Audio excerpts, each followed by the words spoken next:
Are you a physician who wants more autonomy in how you practice or fulfillment in your life? If so, you're in the right place. Welcome to the Change Physician podcast, where you can learn the mindset, skills, and strategies to create the life you want without selling out your morals or values. I'm your co-host, Dr. Melissa Cady, joined by my co-host, Dr. Kevin Cuccaro. And today we're going to be talking about a special story of Dr. Eric Tait, who is a physician, investor, speaker, and author of The One Thing That Changed Everything. Welcome to the podcast, Dr. Tait. Thank you so much. Thank you, Melissa, and thank you, Kevin, for having me on. Absolutely. Well, we always like to start off with a little bit of background so we can get a better sense of who you are. And for us, obviously, as physicians, is starting back in pre-med, a little bit from pre-med to medical school to residency. Do you mind starting that story? Yeah, not a problem. Yeah, not a problem. I attended Morehouse College in Atlanta, Georgia. I had an uncle who was an oral surgeon who had gone there as well. Went there primarily because at the time it was a school that put the most African-American males into medical school. It was an easy kind of elevator path. You just plug into the system, and we were shunted right up and into medical school. So it was a path of least resistance for me from a medical school standpoint. Quite a few guys from my undergraduate went to where I went to medical school at Baylor College of Medicine. I also knew at the time that Baylor was going to be setting up a MD MBA program. I guess when I was a sophomore, they were just setting it up. So I knew if I went there, I wouldn't have to take the GMAT. And I knew I wanted to do a dual degree program. I had done some summer programs at UPenn and really got enamored of kind of melding kind of business and medicine from that standpoint. So went down to Baylor College of Medicine, did a dual degree program at Rice University as well. Baylor's interesting because they do basic sciences in a year and a half. So the dual degree program ended up being only 5 years in total. So I got the MD and the MBA, 5 years total. And got out from that standpoint. And then went to internal medicine residency. Went down to UTMB in Galveston, so about 45 minutes south of Houston on the Gulf of Mexico. So, Barrier Island, kind of island living a little bit there, and then came back to Houston, joined a mentor of mine in private practice for the first 4 years of practice, then joined another private practice for 4 years, then joined a hospital-based practice because basically at that point, everybody was selling to the hospital.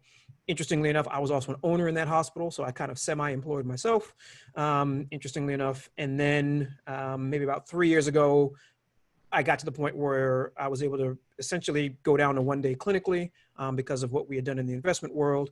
And then I just opened my own practice, kind of a boutique practice at that point. So I'm in private practice, but don't take insurance. It's pretty much cash pay, and I partner with one of the Medicare Advantage plans where I am also an owner in a full risk contract. And so I have a fairly boutique practice with mostly Medicare patients. Wow. So just from that path, that sounds like you pretty much knew what you were getting into when you started. Meaning it seemed very, there was a plan there. from the beginning. When did that plan start? So I knew probably when I was 5 or 6 years old, I was going to be a physician, but I had always had an interest in business. So if you knew me growing up, I was always kind of hustling around, had side jobs, had side businesses, mostly service-based, right? So I was selling my time for dollars. Once I got to medical school, I realized that selling time for dollars was probably not going to be the best path forward necessarily. And so I figured that out relatively early. I actually figured it out before I actually went to business school at that point in time. And so I'll always give full credit to Robert Kiyosaki and Rich Dad Poor Dad for opening my eyes to that because that book was written in 97. I went to medical school in 98. And so my college roommate called me and said, "Hey guy, you got to read this book." And I did. And as he was writing, I was going through training. And so it completely set the mindset for me in terms of understanding the difference between labor and capital, and which controls which.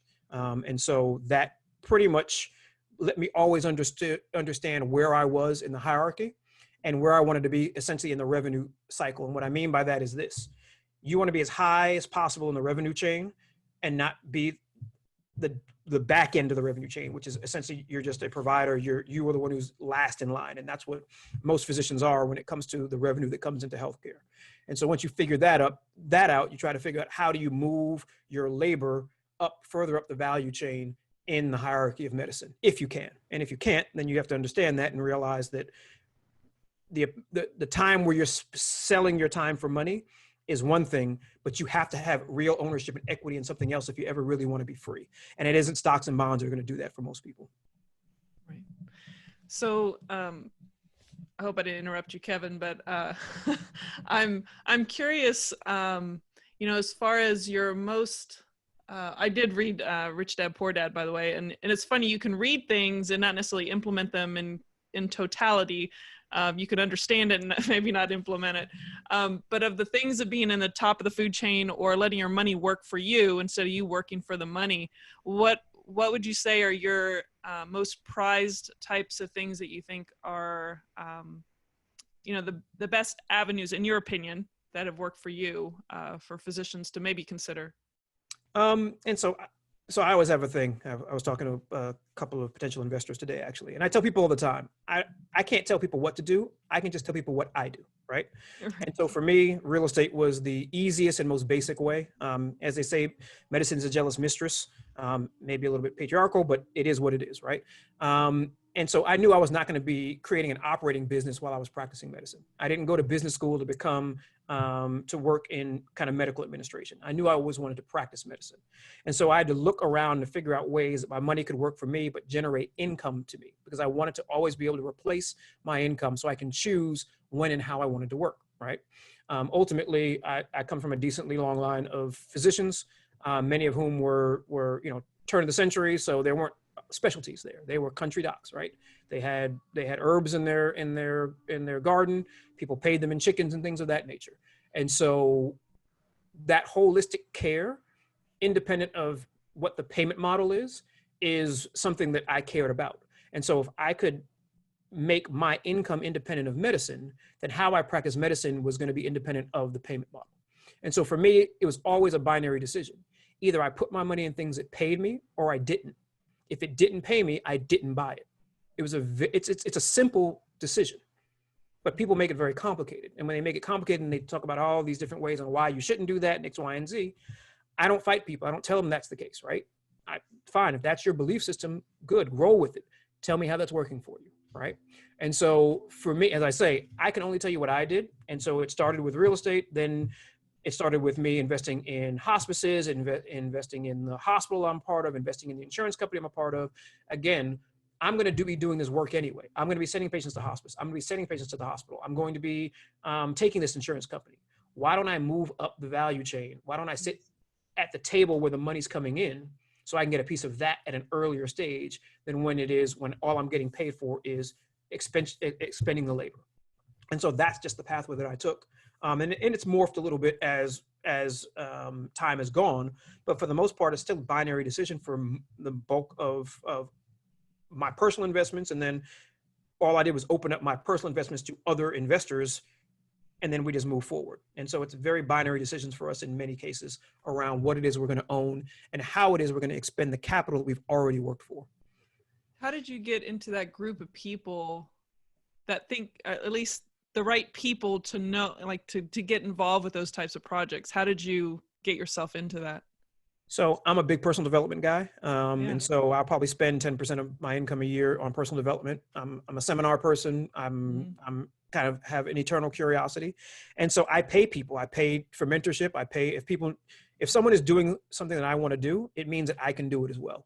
And so I just need to learn what it is that they're doing and learn it from somebody who's already done it, right? People always make the mistake of trying to learn from people's mistakes. I don't care about how you can't do something. What I care about is finding the people who've actually done it correctly, because there's a shortcut. Thomas Edison took 10,000 ways not to do the light bulb. Cool. Tell me the one way you did it, because I don't care about the other 10,000, right? And so I'm about kind of efficiency of process and only talking to people who've done what it is you want to do and ignoring all the naysayers who tell you why they can't be done. Because chances are either they didn't do it, or they're doing what Tony Robbins says is taking someone else's referral past experience and generalizing it to the rest of the world. I don't do that. I look exactly for the people who've done it. And when someone says, oh, that's too good to be true, I say, maybe, but let's do a little research and find out if that's the case or not. Wow. That's an excellent kind of point to kind of clarify here, because it'd be interesting to me is I think that personal development space, like people are saying, what do you mean pay for mentorship or whatever? And from a personal standpoint, I think we need more of that in the medical system. If physicians realized that there were people that you can model, that there was information out there that you can take and apply in groups that you can go to. Yeah, the difference between a personal development, and you can use Tony Robbins or somebody else as an example, but a space where people are actively trying to take control of their life, that kind of conference or event is so night and day difference than the typical medical conference that we all go to, that I would encourage just physicians in general just to go to, pick something that looks interesting, that seems to have, if you have an outside interest or business idea, go to that kind of conference and just compare it to the medical ones that we go to. Just, I don't know. You're kind of nodding your head there, and I just had to break in because it is so exciting to me to hear people talk about that, because it is such a night and day difference from the standard medical conference that we go to. Yeah, I always like to say that physicians are, in many ways, and I had the benefit of going to business school and getting a very different perspective. Physicians go through what I would argue is an arrested development, right? And so we end up staying in a process where we are perpetual students for an extended period of time. And so while our cohort and colleagues not in medicine are out living life, getting experiences, doing these kinds of things, we're sheltered away amongst each other, right? And the problem is, once we start the process, it's 10 years before we finished. And there is no industry that looks the same 10 years prior than it does 10 years later. And so we come out, we're stunted in many ways. We're stunted emotionally. We're stunted financially. We've literally been in an ivory tower setting for most of this time with people who have no real life experience, no real life touch, and have a value system that has really nothing to do with the real world, right? You have a ton of researchers who are just doing stuff, in many ways, navel gazing themselves in research, but have no applicability to what's going on in the ground in the real world. And so you're unleashing us 10 years later behind our cohorts financially, and in many other ways, and people feel like they're trying to catch up, and it can oftentimes create an angst that, I would argue is unwarranted. And so because the personal development space has not infiltrated medicine, because the value system in medicine is different than, like, in the real world, people do personal development because they want to move to the next level of whatever that is.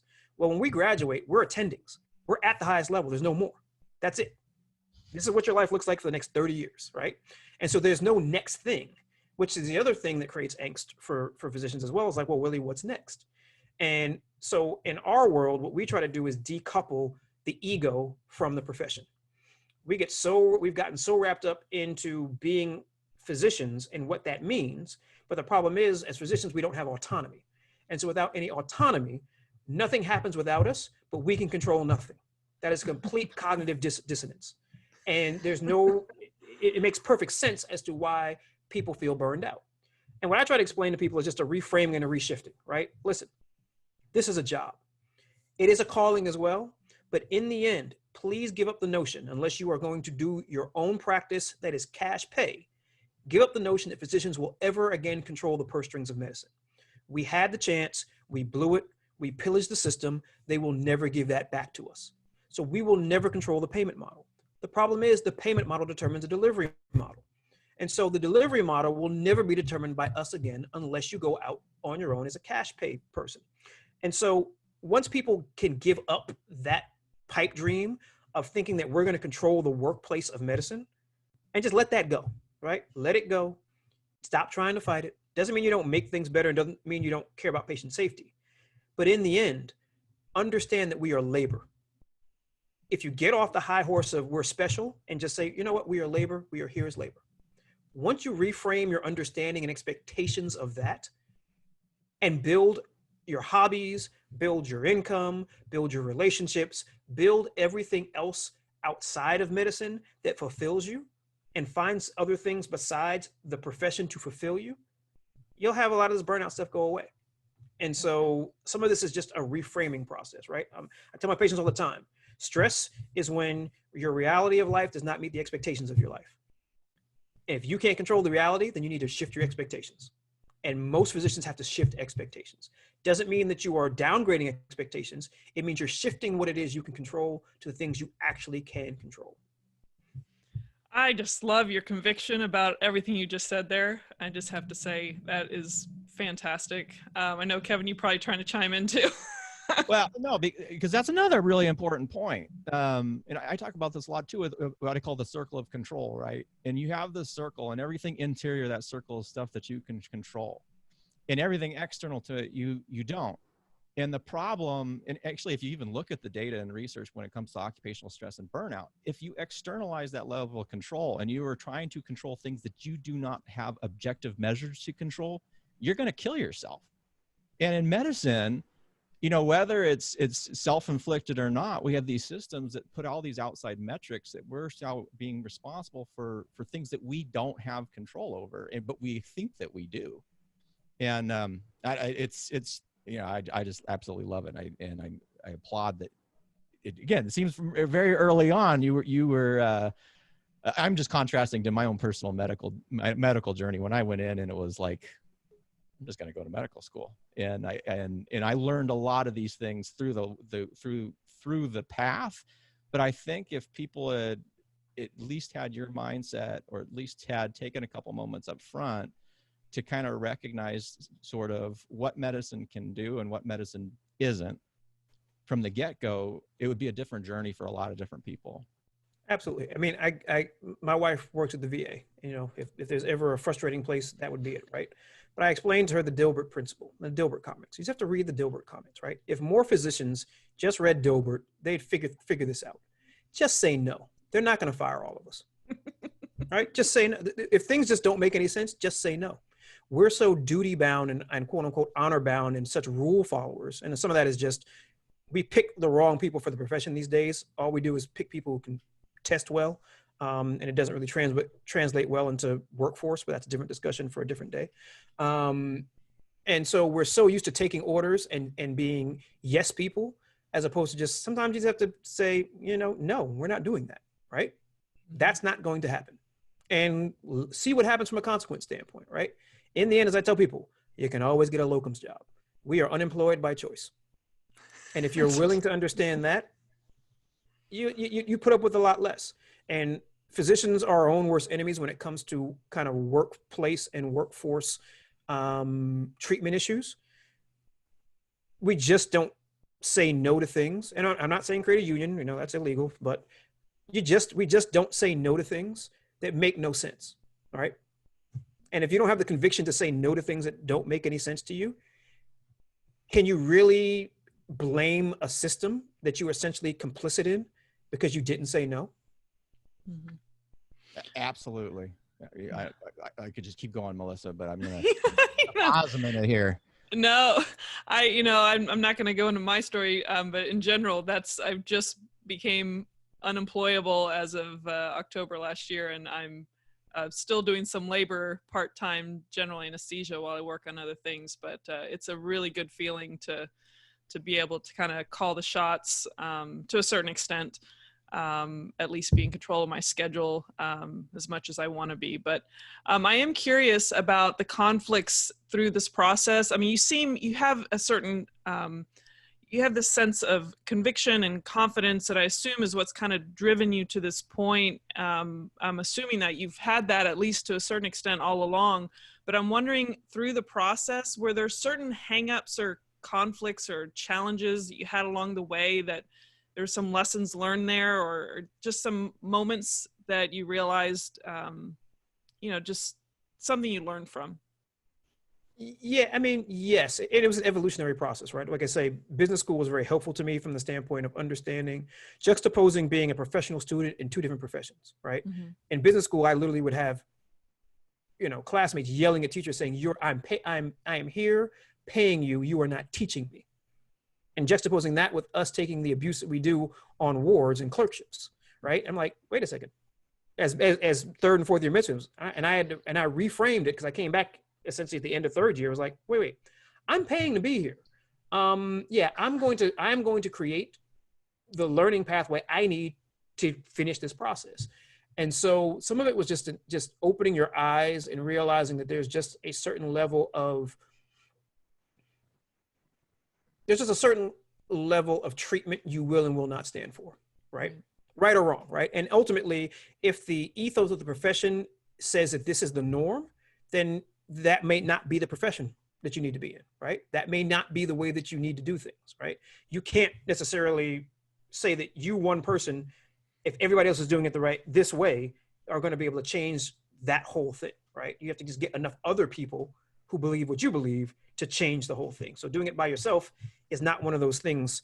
And so, I would say on our neurology rotation I had, the resident and I just didn't get along. And I just went to the attending and said, listen, she cannot evaluate me. I did not feel comfortable. I laid it out and I said, you will have to be the one who evaluates me. I didn't really give him a choice, because had he not said, okay, I would have gone to the clerkship director at the medical school, right? And so I don't mind taking things up the chain of command to get what I want from the standpoint, especially if I'm paying for it, right?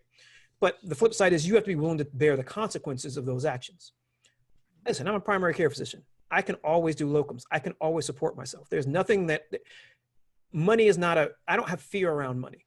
And that's another discussion, deeper psychological discussion that many people have, right? Mm-hmm. Most physicians could tomorrow work a quarter less, but they don't want to take a quarter paycheck. They don't want to take 3/4 of the paycheck, right? And so once you reframe your relationship around money and how much you really need and want, and how much money is worth versus your sanity, that's a whole different kind of discussion, right? Now we're saying, okay, most physicians, if I took a quarter away of your clinical duties, you would have a much happier life. And if you ask people, they're like, yeah, absolutely. I'm like, okay, well, are you willing to take 3/4 of your paycheck to do that? And most people are not willing to do that. Well, that's really that's a conscious choice to say that I'm not willing to do that the money is more important to me than the sanity in some ways, right? Yeah. Yeah. And again, we get to live with the consequences of our own actions. But until you frame it for people in such a way that they realize that and say, oh, okay, well, I get it now. Okay, I might need to go and just take a step back. And it'll be interesting to see post-COVID, right? Because people have been forced to take that step back, are much happier, and are realizing, okay, I might be taking a pay cut, but I like my life a little bit better. Like, okay, cool, perfect. Now the question is, okay, how do you replace that? And then that's how you use investments and those other kind of things to not have to take the pay cut, but still work less. And we're not talking about people leaving medicine. We're talking about just, replacing a quarter of your income so you can work a quarter less. Your life will be, instead of working 5 days a week, you work 4 days a week. Your life is infinitely better working 4 days a week than 5 days a week. Infinitely. Absolutely. Yeah. Go ahead, Kevin.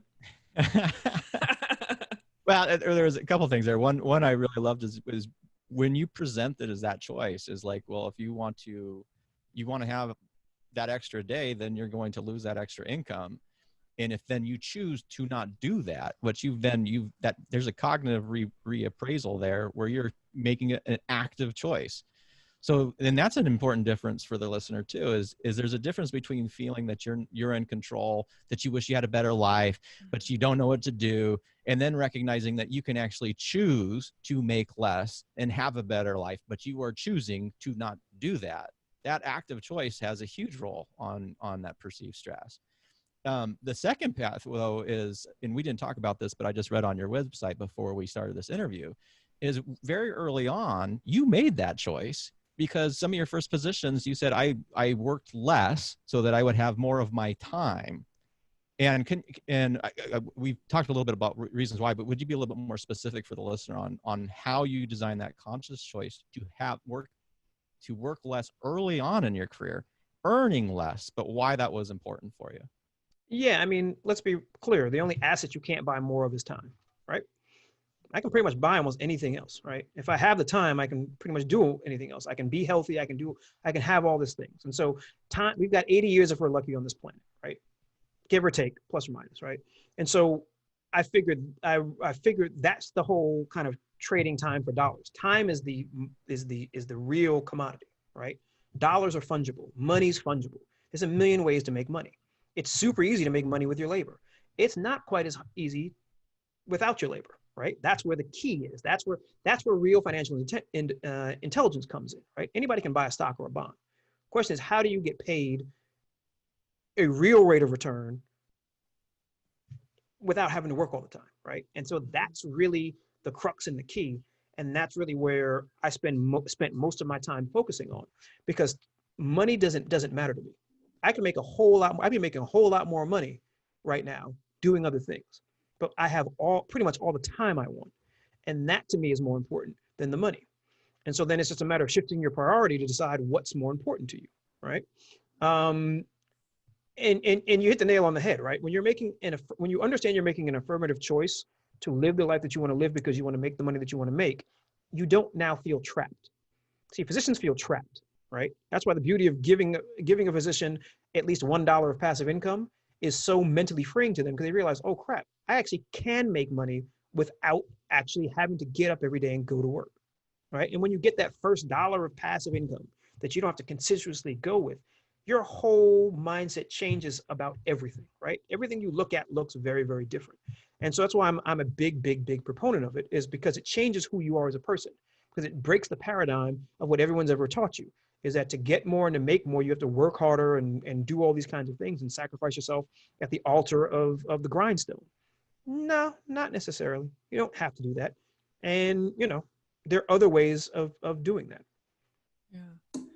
Well, speaking of just this transition that you had, or maybe some of the things you knew were really a key component to what is become your life now, is there a particular key ingredient that, or maybe a nugget that a physician, you've already given several, but is there one particular thing that really made the difference for you in creating the life you have now?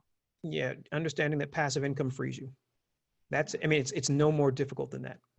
It gives you choices.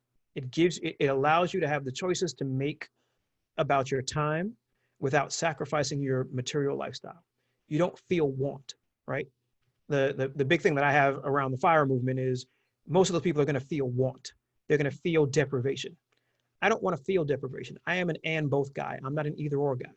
And so my question is, how do you do all the things that you want? You can't do it all at the same time, but you can build a life that will get you all that you want without deprivation. And that feeling of deprivation, we've already our minds have already been sitting and steeping in that through our whole training, right? And so now you're going to end up wanting more. Okay, now I'm out. Now I'm attending. Oh crap, but I'm not going to get the full complement of my pay because I want a better lifestyle. So it's that more grinding of deprivation, of feeling like you're sacrificing. And I'm like, no, you can do what it is you want to do. It may take a little bit of time, but you don't have to be deprived if you make different kinds of choices on the money you're already working for. Right. An abundance mindset is Correct. Clearly what you have. Absolutely. 1 + 1 = infinity. That's right. And just to be real clear for people who may not be familiar with the term FIRE, is the financially independent retire early, is what you're referring to when you said FIRE. Yes, FIRE yes, movement. absolutely. Yeah. And I think that's, because like you said, unless you change the mindset about all this stuff, if you're killing yourself, oh, I need to work as hard as I can and not spend any money and deprive myself for 6 years so then I can stop medicine, you've lost 6 years of your life right there. And you haven't changed your mindset. Nope. And you haven't really created anything for the future by doing that. So, well, you probably have net worth, but if we hit a depression, we hit something that does that. Well, if I cut your net worth in half, are you still independent, financially independent, right? That's the issue with what I like to call a magical nest egg number, is you better pray that the market stays high, because if it doesn't, then what are you going to do? Yeah.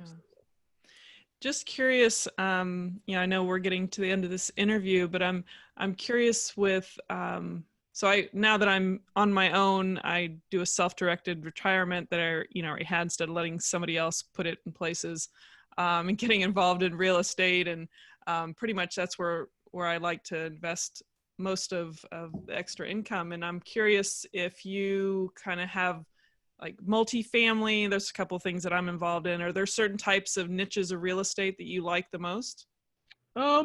So just to give you a sense, we own dozens of single family homes. We've owned multifamily. We've sold most of them because prices are just too high. Probably own about 750,000 square feet of retail and self-storage. We're building some student housing. We own the part owners in the Hilton in Belize. We own coffee plantations in Panama. We love real estate. We are asset class agnostic. We go where there's a market need, and we can partner with a team that can fulfill the need of that marketplace. All right. And so it just depends on what your specific goals are, and what's in front of you. Right. I mean, I love multifamily, but we haven't been in it in three and a half to 4 years because the pricing just doesn't make sense. We can get better returns on the retail side right now, with less exposure to taxes and all these other kinds of things, right? And even coming through COVID, knock on wood, we've actually weathered it pretty well. And so that kind of buoys our stance. Now, are we looking for a good B-class multifamily? Absolutely, if we can find one. But the pricing is just kind of crazy right now. And so we're not willing to take a 3 or 4% cash on cash return when I can just buy an AT&T stock and get that as a dividend, right? So it's a risk reward situation around real estate. And we also like to zig when everybody's zagging, right? Everybody and their mother wants to be in multifamily. And so that means that there are other spaces where people are not, where you can get arbitrage opportunities and get things that are undervalued that can still generate the cash flow that we want and still have a kind of long-term play.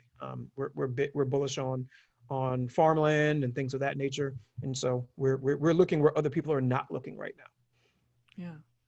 Well, you've got some, it's very clear that you're very financially savvy, because some of the terms like arbitrage and other things I'm familiar with, but I know that my colleagues would not know what we're talking about. But essentially marking it up and selling it, but there's other words for it. But I'm curious, one last random question.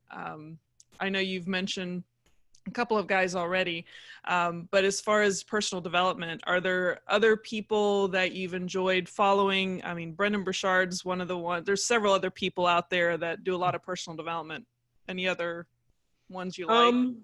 Yeah, I mean, you can do you can do the pantheon, right? Dennis Waitley, you can do Zig Ziglar, you can do Jim Rohn. I mean, you can do all the big guys. We just talked about abundance, so Dr. Stephen Covey, and there's some lesser known people, right? So I train with a lot of people, right? So there's Delatoro McNeil, right? He's probably the best speaker trainer out there, right? Friend of mine, colleague. I send as many people as I can to him for people who want to become mass communication masters, right? They're just people out there that, you know, people that I do it almost around skill set. And so when I'm looking to learn a new skill, I will try to find somebody who has a personal development background, but then is teaching a specific skill, because they're going to interweave all of these principles into kind of the skill acquisition side of the table from that standpoint. And so I tend to do it around skill acquisition and then backfill in terms of looking, because once you're in personal development, you can hear certain phrases and terms and realize, okay, oh, I know who you studied with. We're good to go, right? And then Tony Robbins, of course. And so it's one of those things that Darren Hardy, I'm trying to think who else. Oh, I'm forgetting the gentleman, white hair. He's probably the patriarch right now in the space. Tom Hopkins for sales. I love Tom Hopkins from a sales training standpoint. He's still doing a few live events, even though he's getting up in age. And the last guy, Brian Tracy. Thank you. Good. Jesus. Oh yes, Brian. And then Tracy. Brian Tracy, right? So that's kind of the pantheon of folks that I follow, I would say. That's great. I just think it's good for people to listen if they've never gone down this road. You know, you're going to find certain ones you resonate more with, but it's good to start somewhere. Yep, absolutely. Yeah. Now, as we tie up here, if you had to pick one book that you would recommend to the listeners to read to kind of start their journey, or at least is you found very valuable to you, what would that book be? Ooh. Can I do it by category? Because it's going to be, so if I had, the one book I always give everybody is Rich Dad, Poor Dad, right? That's the one book that is the foundation. But ultimately, most people, you know, it's a New York Times bestseller, but if you talk to the number of people who've actually implemented any of the principles, it's a vanishingly few. And so then really we would probably have to flip to Think and Grow Rich by Napoleon Hill. As I explain to people, it ain't about getting rich. And I tell people read it 7 times and then read it once a year after that, right? Because nothing changes until your mindset changes. And so I can give you all of the how-tos and the this, that, and the other, but until you have decluttered your mind from all of the conditioning that your families and your religion and your gender and your race have given you, until you get rid of all that stuff, Mm-hmm. and rebuild it up with what you actually believe for yourself from your own heart, you're not going to ultimately change. And so the Think and Grow Rich, I think, is probably the most foundational one, because if you get what it actually is saying, Mm-hmm. you can get rid of all the negative and limiting beliefs. But it takes a while, right? It takes a few reads to really get down to the crux of it from that standpoint. So it's between those two books, right? Perfect. And Awesome. I would say to the listener out there, what Dr. Tait just told you is really, really crucial. It's you, because your perception affects your reality. And so if you are not monitoring how you perceive the world, your reality may not be something that that you enjoy too much. And we can have a lot more active control over that. So I appreciate that. Those are two great books. Melissa, anything else that you want to add there? No, I probably have questions for another hour, but we'll just leave it there for now. Yeah, absolutely. You know, Eric, thanks for coming on today. You were a fantastic guest. I think just like Melissa said, I think we could have multiple conversations, because I was just sitting here jotting notes going, man, we could have talked about this. We could talk about that. But I think this is a great place to end off here. Where could the listener, if they're physicians and they're looking to learn more about you, learn more about what you're doing or the paths that you've taken, where can they find you? Yeah, there's probably two easy ways to do that. So on the investment side, well, one, you can just probably Google me, ERICTAIT. I Google decently well, so you can probably find me that way. But on the investment side, our investment page is vernonville.com, which is V as in Victor, E as in Eric, R as in Robert, N as in Nancy, O as in Octagon, N as in Nancy, V as in Victor, I as in Indigo, L as in Larry, L as in Larry, E as in Eric.com, so vernonville.com. Any sign up for the newsletter, send a contact us, all that will come through me or to my staff, or just do eric@vernonville.com. And then on the physician side, because I have a special place in my heart for what you guys are doing, same way, thephysiciansroad.com. That's our physician services platform. And so we have kind of 5 pathways to help people create, as we say, create your life in medicine on your own terms. And so it's 5 pathways from kind of wealth creation, personal development, relationships, health, and kind of practice enhancement, where we have podcasts and other resources that you can use to try to create the life that makes sense for you. And you know, you can email me through that site as well if you need anything. But there are a lot of resources you may not even need me. We just put up there for free that you can have. Fantastic. Awesome. It's fabulous. Well, everybody, thank you very much for joining us today on the Change Physician podcast, where you're going to learn the mindset, skills, and strategies to create a meaningful life and practice. Thank you very much to our guest today, Dr. Eric Tait.